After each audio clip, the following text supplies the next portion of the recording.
ஒரு சிறிய கிராமத்தில் ரவி என்ற இளைஞன் ஒரு மளிகை கடை நடத்தி வந்தான். ஒரு நாள் தனது கடையை வளர்க்க வேண்டும் என்று நினைத்தான். ஆனால் அவனிடம் பணம் இல்லை.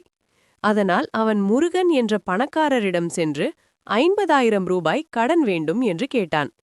முருகன் சொன்னார், "நீ பணத்தை திருப்பிக் கொடுக்கவில்லை என்றால் யார் பொறுப்பெடுப்பார்?" அப்போது ரவியின் நண்பன் சுரேஷ் முன் வந்து சொன்னான், "ரவி பணம் தரவில்லை என்றால் நான் தருகிறேன்." இதுவே கேரண்டி கான்ட்ராக்ட். இங்கே Murugan creditor, Ravi principal debtor, Suresh surety. சில மாதங்கள் கழித்து ரவியின் வியாபாரம் சரியாக போகவில்லை. அவன் கடனை திருப்பிக் கொடுக்க முடியவில்லை.